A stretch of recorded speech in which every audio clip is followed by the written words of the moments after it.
നമ്മൾ ഇന്നത്തെ വീഡിയോയിൽ യു എസിന് മാസ്റ്റേഴ്സ് അല്ലെങ്കിൽ ഗ്രാജുവേറ്റ് പ്രോഗ്രാം പഠിക്കാൻ പോകുന്ന കുട്ടികൾക്ക് ഉണ്ടാവുന്ന ഏറ്റവും കോമൺ ആയിട്ട് കാണുന്ന 10 ക്വസ്റ്റ്യൻസ് അതാണ് ഡിസ്കസ് ചെയ്യുന്നത്. ഇൻ കേസ് ഇന്നിപ്പോൾ നമ്മൾ ഡിസ്കസ് ചെയ്യുന്ന ക്വസ്റ്റ്യൻസിൽ നിങ്ങളുടെ ക്വസ്റ്റ്യൻ ഇല്ല എന്നുണ്ടെങ്കിൽ തീർച്ചയായിട്ടും നിങ്ങളത് കമൻറ്റ് ബോക്സിൽ എഴുതുക. സോ ദാറ്റ് നമുക്ക് അതിന് റിപ്ലൈ തരാം.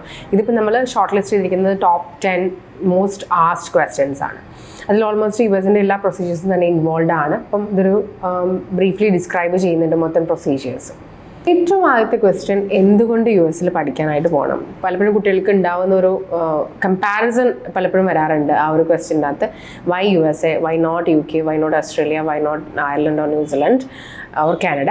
അപ്പം യു എസിൻ്റേതായിട്ടുള്ള കുറച്ച് സവിശേഷതകളാണ് എപ്പോഴും കുട്ടികളെ യു എസിലേക്ക് പുള്ളി ചെയ്യുന്നത്. അതിലൊന്ന് മെയിനായിട്ട് ഏറ്റവും ടോപ്പ് റാങ്കിങ് ആയിട്ടുള്ള യൂണിവേഴ്സിറ്റീസ് നോക്കുമ്പോൾ കൂടുതൽ യൂണിവേഴ്സിറ്റികളും ടോപ്പ് 100 എടുക്കുമ്പോൾ യു എസിലാണ് വരുന്നത്. അതുകൊണ്ട് തന്നെ ഒരു ഗ്ലോബലി റെക്കഗ്നൈസ്ഡ് ആയിട്ടുള്ള ഒരു വേൾഡ് ക്ലാസ് എഡ്യൂക്കേഷൻ യൂണിവേഴ്സിറ്റീസിന് ഓഫർ ചെയ്യാൻ സാധിക്കുന്നുണ്ട്. അതൊന്നാമത്തെ റീസൺ. രണ്ടാമതായിട്ട് യു എസിൽ പഠിക്കാനായിട്ട് പോകുന്ന കുട്ടികൾക്ക് റിട്ടേൺ ഓഫ് ഇൻവെസ്റ്റ്മെൻറ്റ് കുറച്ചുകൂടെ ഈസിലി ഓറൽസ് ഒരു ഷോർട്ടഡ് പീരീഡ് ഓഫ് ടൈമിൽ കിട്ടുന്നുണ്ട്. കുറച്ചുകൂടെ ഈസിയർ ആയിട്ട് അല്ലെങ്കിൽ പെട്ടെന്ന് തന്നെ ഇപ്പോൾ ഫണ്ടൊക്കെ എഡ്യൂക്കേഷൻ ലോൺ വഴി റേസ് ചെയ്ത് കുട്ടികളാണെങ്കിൽ അവർക്ക് കുറച്ചുകൂടെ പെട്ടെന്ന് തന്നെ ഈ ലോൺ അടച്ച് തീർക്കാനുള്ളൊരു സാവകാശം ആ 3 ഇയർ സ്റ്റെം പഠിക്കാൻ പോകുന്ന കുട്ടികളാണെങ്കിൽ 3 ഇയർ സ്റ്റേ ബാക്ക് കിട്ടുന്നുണ്ട്. ആ ഒരു സമയത്തിനുള്ളിൽ കവർ ചെയ്തെടുക്കാൻ സാധിക്കുന്നുണ്ട്. മൂന്നാമതായിട്ട് IT സെക്ടേഴ്സ് അല്ലെങ്കിൽ ടെക്നിക്കൽ പ്രോഗ്രാംസ് അതുപോലത്തെ പ്രോഗ്രാംസ് പഠിക്കാനായിട്ട് പോകുന്ന കുട്ടികൾക്ക് ഏറ്റവും ബെസ്റ്റ് ആയിട്ടുള്ള ഓപ്ഷൻ US ആണ്. അതിന് മെയിനായിട്ടുള്ള റീസൺ എന്ന് വെച്ചാൽ അതുമായിട്ട് ഫ്ലറിഷ് ചെയ്തിരിക്കുന്ന ഒരു ഇൻഡസ്ട്രി യു എസിൽ നിലവിൽ ഓൾറെഡി ഉണ്ട്. അതുകൊണ്ട് തന്നെ job opportunities comparatively much higher ആണ് യു എസിൽ ഈ സ്പെസിഫിക് സ്ട്രീമിൽ പഠിക്കാൻ പോകുന്ന കുട്ടികൾക്ക്. പിന്നെ നാലാമത്തെ പോയിന്റ് എന്ന് പറയുന്നത് മേജർ ഷിഫ്റ്റിംഗ് യു എസ് മറ്റ് രാജ്യങ്ങളെ കമ്പയർ ചെയ്യുമ്പോൾ കുറേ കൂടെ പ്രൊമോട്ട് ചെയ്യുന്നുണ്ട്. ഫോർ എക്സാമ്പിൾ, ഇപ്പോൾ നിങ്ങൾ നാട്ടിൽ BCom പഠിച്ചൊരു കുട്ടിയാണ്, പക്ഷേ നിങ്ങളൊരു ആർട്ടിസ്റ്റാണ്, നിങ്ങൾക്ക് ആർട്ടിൽ ഭയങ്കരമായ സ്ട്രോങ് ഡിസയറും അതിൽ പാഷനും ഉണ്ട്, നിങ്ങൾ കുറേ നാളായിട്ട് ആർട്ടിസ്റ്റായിട്ട് വർക്ക് ചെയ്തുകൊണ്ടിരിക്കുകയാണ് സൈഡ് ബൈ സൈഡായിട്ട് പഠിക്കുന്നതിനൊപ്പം BCom പഠിക്കുന്നതിനൊപ്പം. അപ്പം നമ്മൾക്ക് അതുമായിട്ട് ബന്ധപ്പെട്ട ഒരു ബാച്ചിലേഴ്സ് പ്രോഗ്രാം പഠിക്കാൻ ആഗ്രഹിക്കുന്നുണ്ടെങ്കിൽ ഈ നിങ്ങളുടെ ആ ഒരു ഇൻട്രസ്റ്റിനെ എക്സ്പ്രസ് ചെയ്യാൻ നിങ്ങൾക്ക് ഒരു പോർട്ട്ഫോളിയോ ഡെവലപ്പ് ചെയ്യാൻ പറ്റുമെന്നുണ്ടെങ്കിൽ നമുക്കൊരു bachelor of arts program whatever you choose അതിൽ നമുക്ക് പഠിക്കാൻ പോകാൻ യു എസ് സപ്പോർട്ട് ചെയ്യുന്നുണ്ട്. അത് മറ്റു രാജ്യങ്ങൾ കമ്പയർ ചെയ്യുമ്പോൾ യു എസിൻ്റെ അത്രയും അങ്ങോട്ട് പ്രൊമോട്ട് ചെയ്യുന്നത് രാജ്യങ്ങൾ വളരെ കുറവാണ്. Who should consider studying in US? അപ്പം ഏതൊക്കെ പ്രോഗ്രാംസ് അല്ലെങ്കിൽ ഏതൊക്കെ ബാക്ക്ഗ്രൗണ്ടിലുള്ളവർക്കാണ് സ്യൂട്ടബിൾ ആയിട്ട് US ഒരു സ്റ്റഡി ഡെസ്റ്റിനേഷനായിട്ട് ചൂസ് ചെയ്യാൻ പറ്റുന്നത്? അത് കോമൺലി സ്റ്റെം റിലേറ്റഡ് ആയിട്ടുള്ള പ്രോഗ്രാംസിനാണ് ഏറ്റവും നല്ലത്, സേഫും. സ്റ്റെം എന്ന് പറയുമ്പോൾ സയൻസ്, ടെക്നിക്കൽ ബാക്ക്ഗ്രൗണ്ടിൽ പഠിക്കുന്നവർ, എഞ്ചിനീയറിംഗ്, അതുപോലെ തന്നെ മാത്തമാറ്റിക്സുമായിട്ട് ബന്ധപ്പെട്ടുള്ള ബാക്ക്ഗ്രൗണ്ടിലുള്ള പഠിക്കുന്ന കുട്ടികൾക്ക് US തീർച്ചയായിട്ടും ഒരു ഗ്രാജുവേറ്റ് പ്രോഗ്രാം അല്ലെങ്കിൽ മാസ്റ്റേഴ്സ് പഠിക്കാൻ പോകുന്ന നല്ലൊരു ഓപ്ഷനാണ്. അതിന് പല റീസൺസ് ഉണ്ട്. ഒന്ന്, ഏറ്റവും ഹൈലി പെയ്ഡാണ് അവർ പഠിച്ചിറങ്ങുമ്പോൾ മിക്കവാറും കേസുകളിൽ. അതുപോലെ തന്നെ അവർക്ക് സ്റ്റേ ബാക്ക് കിട്ടുന്നുണ്ട് അപ് ടു 3 ഇയേഴ്സ്. അതോടൊപ്പം തന്നെ ഇതുമായിട്ട് ബന്ധപ്പെടുത്താവുന്ന സ്റ്റെം റിലേറ്റഡ് ആയിട്ടുള്ള ഒത്തിരി ഇൻഡസ്ട്രീസ് നിലവിൽ യു എസിൽ ഓൾറെഡി ഫ്ലറിഷ്ഡ് ആണ്. അതുകൊണ്ട് തന്നെ job opportunities comparatively much higher ആണ്. അതോടൊപ്പം തന്നെ ഇന്ത്യയിൽ നിന്ന് പഠിക്കാനായി US പോയ പല ആളുകളും ഇവൻച്വലി പല നോട്ടബിൾ ആയിട്ടുള്ള കമ്പനീസിൻ്റെയും CEO വരെ എത്തിച്ചേർന്നത് നമുക്ക് പാസ്റ്റ് ഉള്ളത് നമുക്ക് ഓൾറെഡി അറിയാവുന്ന കാര്യങ്ങളാണ്. ഫോർ എക്സാമ്പിൾ സുന്ദർ പിച്ചയെ പോലെയുള്ള നോട്ടബിൾ ആയിട്ടുള്ള ഇൻഡിവിജ്വൽസ്. അപ്പം അതിനകത്ത് നമുക്ക് മനസ്സിലാക്കാമെന്ന് വെച്ചാൽ യു എസിൽ പഠിക്കാനായിട്ട് പോയി ഇവൻച്വലി അവിടെ തന്നെ നമുക്ക് നല്ല ഒരു പൊസിഷൻ ഹോൾഡ് ചെയ്യാനായിട്ട് അവർക്ക് ആ ആൾക്ക് കപ്പാസിറ്റിയും അതിനുള്ള കേപ്പബിലിറ്റി ഉണ്ടെന്നുണ്ടെങ്കിൽ അവരുടെ എത്തനിസിറ്റി അവരുടെ ബാക്ക്ഗ്രൗണ്ടോ യു എസിനൊരു കൺസേൺ അല്ല. അപ്പോൾ if you can actually excel in what you are actually doing, you can reach to the heights. പിന്നത്തെ നെക്സ്റ്റ് ആയിട്ടുള്ള പ്രോമിനൻറ്റ് ക്വസ്റ്റ്യൻ, എങ്ങനെയാണ് യൂണിവേഴ്സിറ്റീസിനെ ഷോർട്ട് ലിസ്റ്റ് ചെയ്യുക എന്നുള്ളതാണ്. യൂണിവേഴ്സിറ്റി ഷോർട്ട് ലിസ്റ്റ് ചെയ്യുമ്പോൾ പല കാര്യങ്ങൾ ഇതിനകത്ത് നോക്കിയിട്ടാണ് കുട്ടികളോട് നമ്മൾ ഷോർട്ട് ലിസ്റ്റ് ചെയ്യാനായിട്ട് പ്രപ്പോസ് ചെയ്യുന്നത്. അതിൽ മെയിനായിട്ടുള്ളത് ഓരോ കുട്ടികളുടെയും അക്കാഡമിക് പെർഫോമൻസ് അല്ലെങ്കിൽ അക്കാഡമിക് പ്രൊഫൈലിൻ്റെ സ്ട്രെങ്ത് അനുസരിച്ച്. ഫോർ എക്സാമ്പിൾ, ഇപ്പം ഔട്ട് ഓഫ് 4 ഒരു 2.5 to 3 എങ്കിലും മിനിമം പല യൂണിവേഴ്സിറ്റികളിലും റിക്വയർമെൻറ്റ്സ് വരുന്നുണ്ട്. അപ്പം നിങ്ങൾ ചൂസ് ചെയ്യുന്ന യൂണിവേഴ്സിറ്റിക്ക് നിങ്ങളുടെ റിക്വയർമെൻറ്റ്സ് നിങ്ങളുടെ മാർക്ക് മീറ്റ് ചെയ്യുന്നുണ്ടോ, നിങ്ങൾ റിക്വയർമെൻറ്റ്സ് മീറ്റ് ചെയ്യുന്നുണ്ടോ എന്നുള്ളത് നോക്കണം. അതൊരിപ്പം പല യൂണിവേഴ്സിറ്റികളിലും GRE GMAT ഒരു റിക്വയർമെൻറ്റ് ആയിട്ട് പറയാറുണ്ട്. കോവിഡിന് ശേഷം പലയിടത്തും അത് വേവ് ചെയ്ത് കൊടുക്കുന്നുണ്ട്. ഒരു ലിസ്റ്റ് ഓഫ് യൂണിവേഴ്സിറ്റീസ് ഉണ്ട്, നമ്മൾക്ക് വേവ് ചെയ്ത ഓപ്ഷൻസ് ഉണ്ട്, അത് വേണമെങ്കിൽ നമുക്ക് ഷെയർ ചെയ്യാം. എങ്കിലും പല യൂണിവേഴ്സിറ്റികളിലും അത് ഇപ്പോഴും ഒരു പ്രൊഫൈൽ ഇവാലുവേഷൻ സ്റ്റേജിൽ അവരിപ്പോഴും GRE GMAT മാർക്ക് ഉണ്ടെങ്കിൽ ആ ഒരു പ്രൊഫൈൽ കുറച്ച് സ്റ്റാൻഡ് ഔട്ട് ചെയ്ത് നിൽക്കും. അപ്പോൾ GRE GMAT ചെയ്യാൻ പറ്റുന്നുണ്ടെങ്കിൽ തീർച്ചയായിട്ടും അതൊരു അഡ്വാൻറ്റേജ് ആണ്. അതോടൊപ്പം IELTS സ്കോർ പലപ്പോഴും യൂണിവേഴ്സിറ്റീസിൽ ചോദിക്കാറുണ്ട്. അപ്പം അതും നിങ്ങൾ നോക്കിയിട്ട് വേണം. അതും എനിക്ക് തോന്നുന്നു കോഴ്സ് അനുസരിച്ച് കുറച്ച് വ്യത്യാസം വരുന്നുണ്ട്, യൂണിവേഴ്സിറ്റി അനുസരിച്ചും കുറച്ച് വ്യത്യാസം വരുന്നുണ്ട്. മറ്റൊരു പ്രധാനപ്പെട്ട കാര്യം, യൂണിവേഴ്സിറ്റി ഷോർട്ട് ലിസ്റ്റ് ചെയ്യുമ്പോൾ ഓർക്കണമെന്ന് വെച്ചാൽ വെസ്റ്റേൺ കോസ്റ്റ് ഒഴികെ ബാക്കിയുള്ള എല്ലാം കുറച്ചുകൂടെ ലിവിങ് എക്സ്പെൻസിൻ്റെ കാര്യം വരുമ്പോൾ കുറച്ചുകൂടെ അഫോർഡബിൾ ആണ്. യൂണിവേഴ്സിറ്റീസിൽ പഠിക്കുന്ന ഫീസിൽ വലിയ വ്യത്യാസം വരുന്നില്ല. പക്ഷേ കുട്ടികൾ പഠിക്കാനായിട്ട് പോകുമ്പോൾ ഉണ്ടാകുന്ന ലിവിങ് എക്സ്പെൻസിൻ്റെ കാര്യത്തിൽ സ്പെസിഫിക്കലി നമ്മൾ എടുത്ത് പറയുന്നതാണ് കുറച്ചുകൂടെ സ്യൂട്ടബിൾ ആയിട്ട് അവർക്ക് അഫോർഡബിൾ ആയിട്ടുള്ള ഓപ്ഷൻസ് അവർ ഷോർട്ട് ലിസ്റ്റ് ചെയ്യണം. പിന്നെ ഒരു മെയിൻ കാര്യം എന്ന് പറഞ്ഞാൽ കുട്ടികളുടെ പ്രൊഫൈലിൻ്റെ സ്ട്രെങ്ത് അനുസരിച്ചാണ് പലപ്പോഴും കുട്ടികൾക്ക് യൂണിവേഴ്സിറ്റി അഡ്മിഷൻസ് അവർ യൂണിവേഴ്സിറ്റീസ് ഷോർട്ട് ലിസ്റ്റ് ചെയ്യേണ്ടത്. അത്യാവശ്യം നല്ല പ്രൊഫൈലാണ്, നല്ല അക്കാഡമിക് സ്കോർ ഉണ്ട്, നല്ല റിലേറ്റഡ് ആയിട്ടുള്ള വർക്ക് എക്സ്പീരിയൻസ് ഉണ്ട്, മറ്റ് കോകരിക്കുലർ ആക്ടിവിറ്റീസ് നമുക്ക് കാണിക്കാനുണ്ട്, പിന്നെ എന്തെങ്കിലുമൊക്കെ പേപ്പേഴ്സൊക്കെ പബ്ലിഷ് ചെയ്ത പ്രൊഫൈൽസ് ഒക്കെ ഉണ്ടാവും.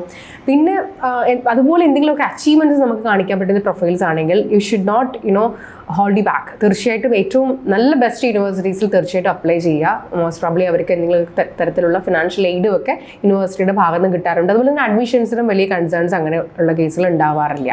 പിന്നത്തെ മെയിൻ ക്വസ്റ്റ്യൻ എപ്പോഴും what is A cost involve, എത്ര രൂപ വരെ US പഠിക്കാനായിട്ട് പോകുമ്പോൾ കുട്ടികൾക്ക് ചിലവാകുന്നുണ്ട് എന്നുള്ളതാണ്. ട്യൂഷൻ ഫീസ് ലിവിങ് എക്സ്പെൻസൂടെ കവർ ചെയ്തുകൊണ്ട് പലപ്പോഴും ഗവൺമെൻറ് ഫണ്ടഡ് ആയിട്ടുള്ള യൂണിവേഴ്സിറ്റീസ് ആണ് സ്റ്റേറ്റ് യൂണിവേഴ്സിറ്റീസ് US. അങ്ങനെയുള്ള യൂണിവേഴ്സിറ്റിയിലാണ് ഏറ്റവും കമ്പാരിറ്റീവ്ലി അഫോർഡബിൾ ആയിട്ട് വരുന്നത്.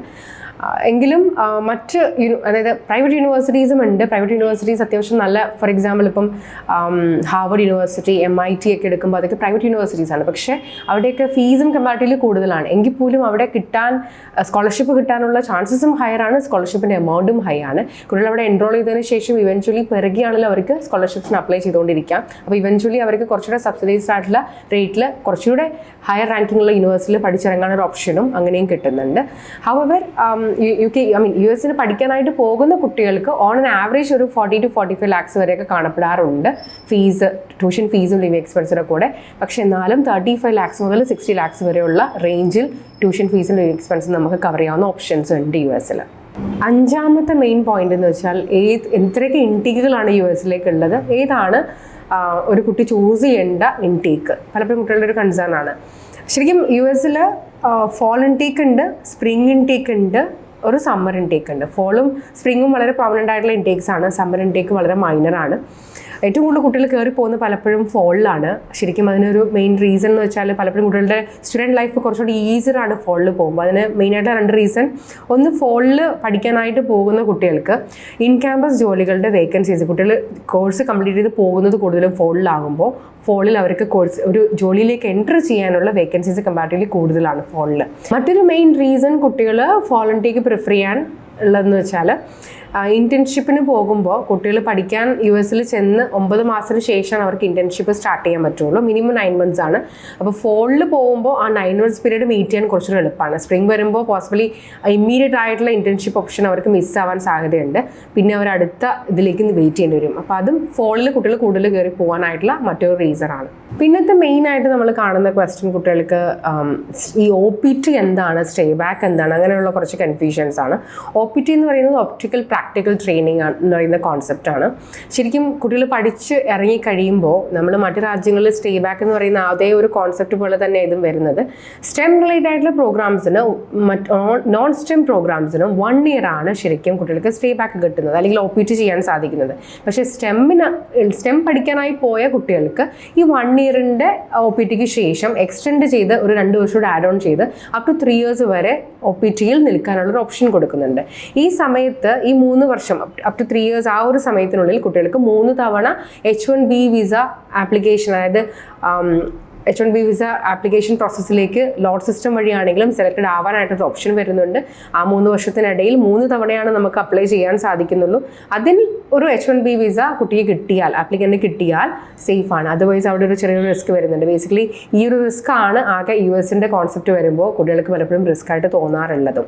Adding on to the previous point, ഈ OPTയിൽ നിൽക്കുന്ന സമയത്ത് ഇൻ കേസ് ഇപ്പം H1B വിസ ഡെഫിനറ്റ്ലി അതൊരു റിസ്ക് ആണ് നമ്മൾ പറഞ്ഞു. ആ റിസ്ക് ഡെഫിനറ്റ്ലി വർത്ത് ടേക്കിംഗ് ആണെന്ന് നമ്മൾ പറഞ്ഞു. ആ ഒരു സാഹചര്യത്തിൽ കിട്ടണില്ല, H1B വിസ കിട്ടുന്നില്ല എന്നുണ്ടെങ്കിൽ what students actually can do is അവർക്ക് ഇന്ത്യയിൽ ബ്രാഞ്ചസ് അല്ല, അല്ലെങ്കിൽ ഇന്ത്യയിൽ ഓഫീസസ് എല്ലാം മറ്റു എംപ്ലോയേഴ്സിൻ്റെ ഓഫീസുകളിലേക്ക് ജോയിൻ ചെയ്തതിന് ശേഷം ഇവൻച്വലി H1B വിസ കിട്ടാതിരിക്കുന്ന ഒരു സാഹചര്യമാണെങ്കിൽ പോസിബിളി ഒരു ഇന്ത്യൻ ബ്രാഞ്ചിലേക്ക് ട്രാൻസ്ഫർ ചെയ്യപ്പെടുകയും and you can actually get paid in USD as well. അതൊരു ഓപ്ഷനാണ്. അതോടൊപ്പം തന്നെ പിന്നുള്ള ഓപ്ഷൻ എന്ന് വെച്ചാൽ ഇവൻച്വലി ഇവർക്ക് ഇവർക്ക് തന്നെ മൈഗ്രേറ്റ് ചെയ്ത് അതായത് മൈഗ്രേഷൻ പ്രൊമോട്ട് ചെയ്യുന്ന ഓസ്ട്രേലിയ, കാനഡ പോലെയുള്ള അല്ലെങ്കിൽ മറ്റ് യൂറോപ്യൻ രാജ്യങ്ങളിലേക്ക് മൈഗ്രേറ്റ് ചെയ്ത് പോകാനും ഒരു ഓപ്ഷൻ ഉണ്ട്. അവിടെയും ഒരു വിൻ വിൻ സിറ്റുവേഷൻ തന്നെയാണ്. തീർച്ചയായിട്ടും നല്ലൊരു ഓപ്ഷനാണ് അതും. മറ്റൊരു പ്രധാനപ്പെട്ട കാര്യം എന്ന് വെച്ചാൽ സ്റ്റുഡൻസ് ഇപ്പോൾ അപ്ലൈ ചെയ്യുമ്പോൾ ഫോർ എക്സാമ്പിൾ ഒരു സ്റ്റുഡൻറ്റ് യൂണിവേഴ്സിറ്റി ഓഫ് ഹാർവാർഡിൽ അപ്ലൈ ചെയ്യാണ്, അതിനൊപ്പം തന്നെ യൂണിവേഴ്സിറ്റി ഓഫ് കണക്റ്റിക്കറ്റിൽ അപ്ലൈ ചെയ്യാണ്.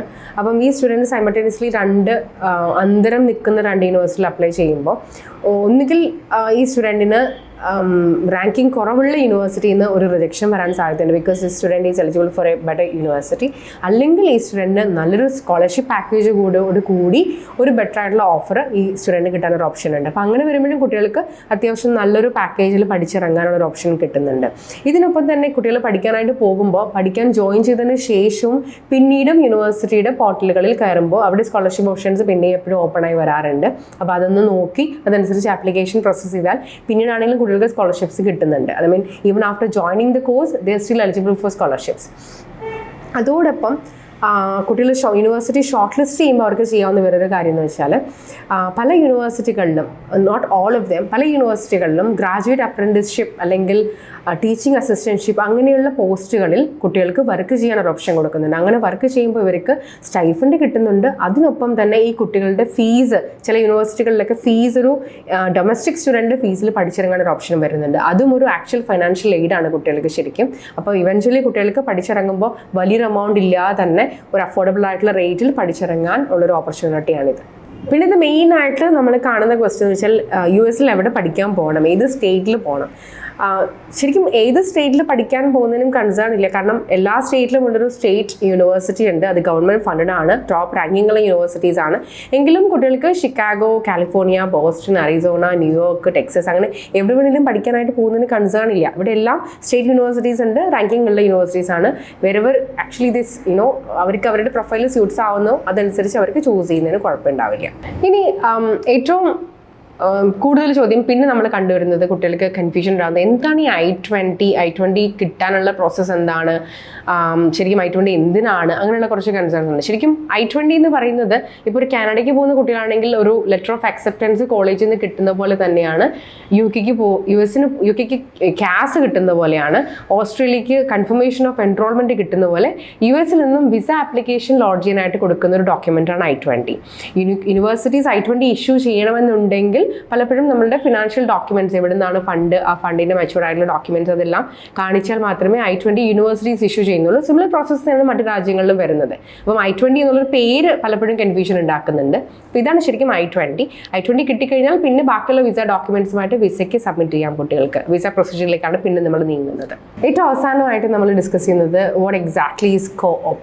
അത് എന്താണ് ശരിക്കും കുട്ടികൾക്ക് പഠിക്കാനായിട്ട് പോകുമ്പോൾ അവരുടെ കോഴ്സിൻ്റെ ഭാഗമായിട്ട് തന്നെ അവരുടെ ചോസൺ ഫീൽഡുമായിട്ട് ബന്ധപ്പെടുത്താവുന്ന ഒരു എംപ്ലോയറിൻ്റെ കീഴിൽ കുറച്ച് നാൾ വർക്ക് ചെയ്യാനൊരു ഓപ്പർച്യൂണിറ്റിയാണ് ഈ കോ-ഓപ്പ് എന്ന് പറയുന്നത്. അതിൽ കുട്ടികൾക്ക് അപ് ടു 65,000 to 80,000 വരെയൊക്കെ ഏൺ ചെയ്യാനൊരു കപ്പാസിറ്റി ഉണ്ട്. അത്രയും ഫണ്ട് റേസ് ചെയ്ത് കഴിയുമ്പോൾ ശരിക്കും ഈ കുട്ടികളുടെ ഇവർ ഈ ഒരു പഠനത്തിന് വേണ്ടി ഇൻവെസ്റ്റ് ചെയ്ത ഫണ്ടിനകത്ത് തന്നെ ഒരു റിട്ടേൺ ഓഫ് ഇൻവെസ്റ്റ്മെൻറ്റ് ഈ ഒരു കോപ്പിലൂടെ തന്നെ കുട്ടികൾക്ക് ഒരു പരിധിവരെ കിട്ടുന്നുണ്ട്. അപ്പോൾ അത് നല്ലൊരു ഓപ്പർച്യൂണിറ്റിയാണ്. പലപ്പോഴും അത്യാവശ്യം നല്ല രീതിയിൽ പെർഫോം ചെയ്യുന്ന കുട്ടികൾക്ക് ഇവൻച്വലി ഒരു പ്ലേസ്മെൻറ്റിലേക്ക് അത് ലീഡ് ചെയ്യാൻ സാധ്യതയുണ്ട്.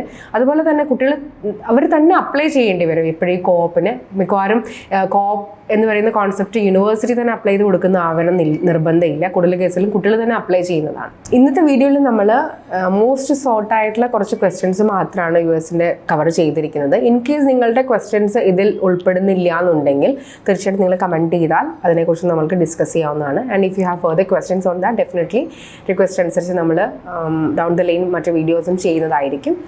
And if you want to have any further assistance on US admission procedures, definitely please don't hesitate to contact us. Hybrid will be very glad to assist you. Thank you.